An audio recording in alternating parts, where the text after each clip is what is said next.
Olá, boa tarde, Deus abençoe a tua vida, a tua casa, em nome do Senhor Jesus. Eu sei que você tem pouco tempo, você trabalha muito, tem muitos compromissos, tem muitas coisas para fazer, mas eu queria que você me desse alguns minutinhos para dividir com você uma mensagem.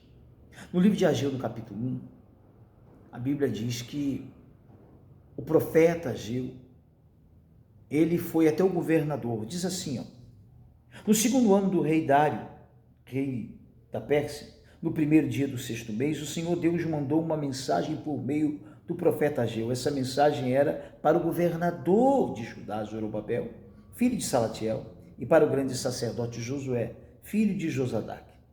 O Senhor Todo-Poderoso disse o seguinte, então essa mensagem era para o povo de Judá, era para o povo de Deus, para o governador e para o sumo sacerdote, seria o responsável pela adoração a Deus naquela época, naquele lugar. E por que para eles mesmo? Porque eles tinham a obrigatoriedade de repassar, de ensinar, de cobrar, de orientar o povo, de mostrar o caminho ao povo. A mensagem diz assim: o povo está dizendo que ainda não chegou o tempo de construir o templo, ou reconstruir, perdão, o templo. O templo tinha sido destruído, o templo do Senhor, aquele templo feito por Salomão tinha sido destruído. Toda vez que o povo era rebelde, a única maneira que Deus encontrava de chamar a atenção do povo era permitindo algo de ruim acontecer. Até hoje é assim. E o povo, então, sofria um ataque de um inimigo, o inimigo entrava em Jerusalém, destruía a cidade, queimava, levava, saqueava, né, levava os bens que tinham valor. Muitas vezes levava escravos, né, o povo escravo, e destruiu o templo, parte do templo tinha sido destruído, o lugar onde foi construído para Deus ser adorado, onde estava a Arca da Aliança, onde tinha lá, né, o altar de sacrifício, o Santo dos Santos, que era o lugar onde ficava a arca, onde o sacerdote entrava para adorar a Deus, apresentar sacrifícios. Então, o povo da cidade não queria reconstruir o templo. Desculpa essa expressão, estava pouco se lixando do jeito que estava o templo, caindo os pedaços, queimado, destruído. Então Deus mandou o profeta Ageu dizer assim. Por isso o Senhor falou assim por meio do profeta Ageu. Povo de Judá, será que fica bem vocês viverem em casas luxuosas, enquanto meu templo continua destruído? Pensem bem no que tem acontecido com vocês. Vocês semearam, muitas sementes, mas colheram pouco. Tem comida, mas não é suficiente para matar a fome. Tem vinho, mas não dá para ficarem bêbados. Tem roupas, porém elas não chegam para proteger do frio. E o salário que o trabalhador recebe não dá para viver. Isso soa muito atual. Muitas pessoas que estão na igreja se dizem crentes, homens de Deus, mulheres de Deus, têm analisado a sua vida e dizem, olha o jeito que está a minha vida. Eu trabalho, meu salário não dá para nada, as coisas não acontecem, eu me esforço, eu luto. Isso foi para o povo de Deus, para o povo de Judá, o povo judeu, o povo que adorava a Deus.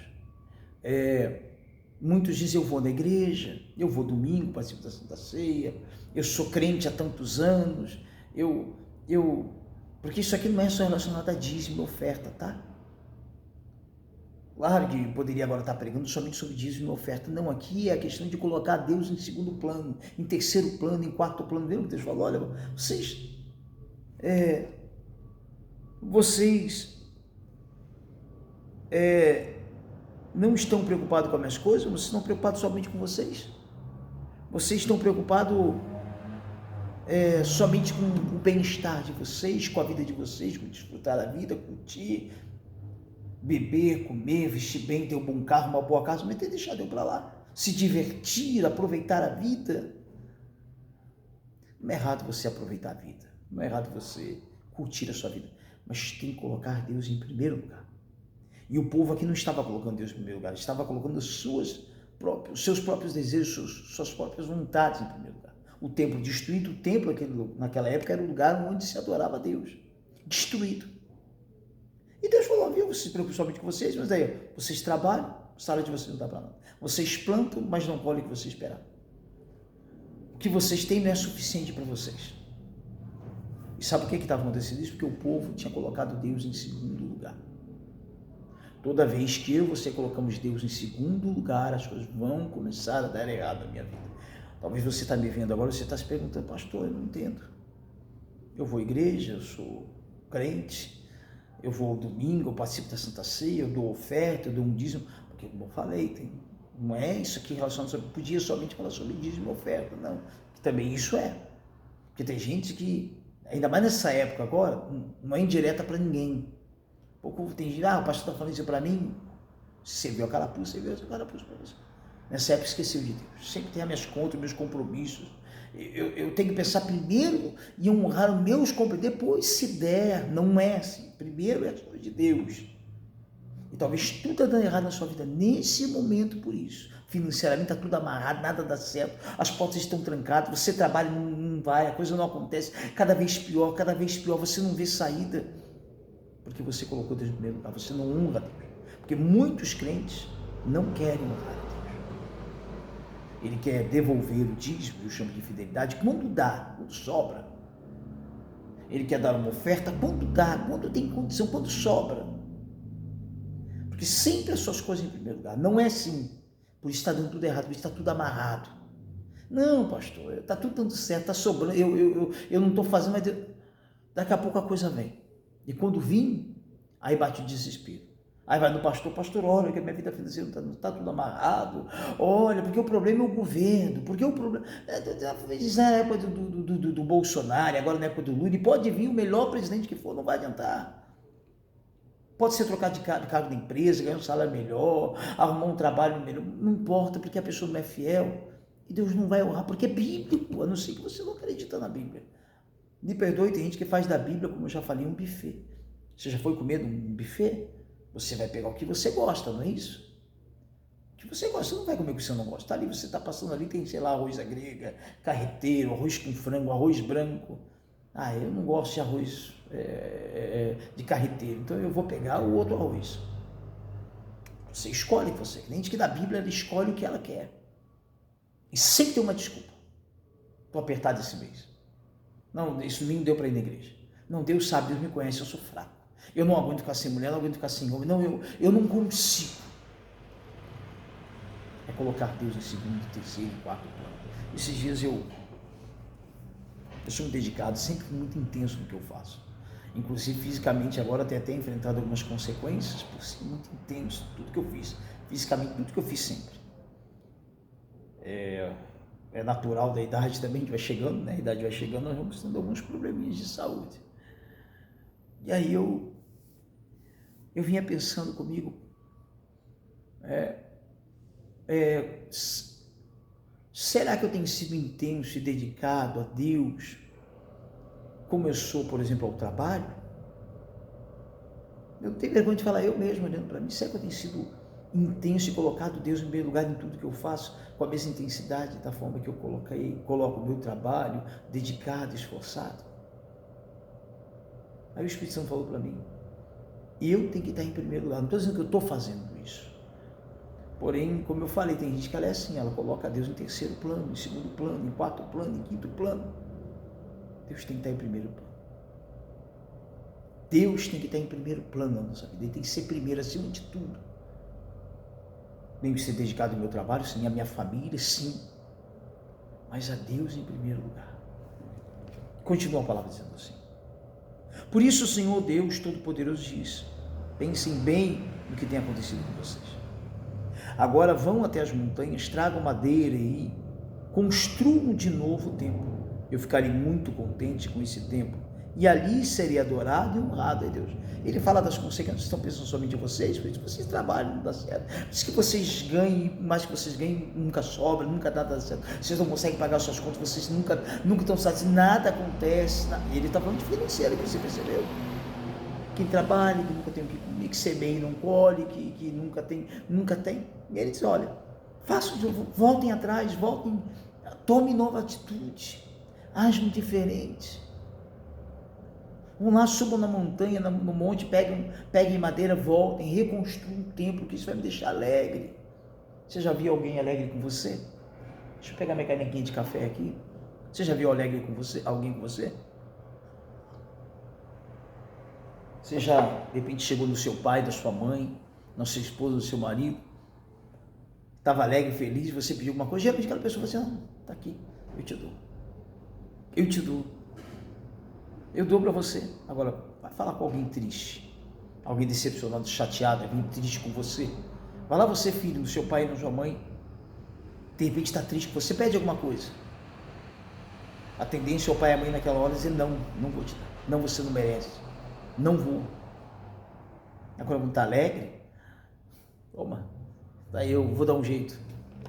Continua a palavra. Vocês esperam colheitas grandes, porém elas foram pequenas. E quando estavam levando para casa o pouco que colheram, eu soprei tudo para longe. Quem soprou? Foi o devorador aqui. Não foi o diabo, foi o próprio Deus dizendo. Aí vocês esperam grandes coisas e vem pouco. E o pouco que vem ainda, eu faço ser dissipado com vocês. Isso mesmo, a Bíblia está dizendo isso. Porque o povo colocou Deus em segundo lugar. E por isso que eu, o Senhor Todo-Poderoso, e por que foi que eu, o Senhor Todo-Poderoso, fiz isso? Foi porque vocês só vivem cuidando das suas próprias casas, mas não se importam com a minha casa, que está destruída. É por isso que não chove e os campos não produzem colheitas. Eu fiz com que houvesse seca nos campos e nas montanhas. Fiz com que a seca atingisse as plantações de cereais, as parreiras, as oliveiras e todas as outras plantações do país. Ela castigou as pessoas, os animais e todas as plantações. Deus estava indignado porque o povo não estava se importando com as coisas de Deus. O povo estava vendo o templo, que é onde era o lugar onde Deus era adorado, destruído. Ninguém queria ajudar. Ninguém queria se importar em comprar madeira, ir lá e cortar madeira, em doar alguma coisa, em fazer algo. Só estava pensando nas nossas casas. A gente quer curtir a vida, se divertir, a gente quer. Hoje a gente vê muito isso, as pessoas não querem. Sempre tem uma desculpa. E depois ainda querem saber por que não está acontecendo. Por que não está acontecendo? Por que Deus não tem honrado mais? Por que as janelas dos céus estão fechadas? Por que as coisas não acontecem? Por que muitas das vezes até entra um dinheiro bom, mas entra numa mão, some da outra, desaparece? Nunca tem as coisas. Por quê? Porque não quer ser fiel. Porque nunca Deus. E não é só na questão financeira, é isso mesmo, oferta, dízimo, que eu chamo de fidelidade. É na vida com Deus. Sempre tem uma desculpa. Às vezes não vem a semana inteira na igreja, quando pode aparecer só no domingo, muitas vezes não vem. Eu tenho que curtir a vida, pastor, eu tenho que me divertir. Eu não estou dizendo isso, mas Santa Ceia, por exemplo, é isso mesmo.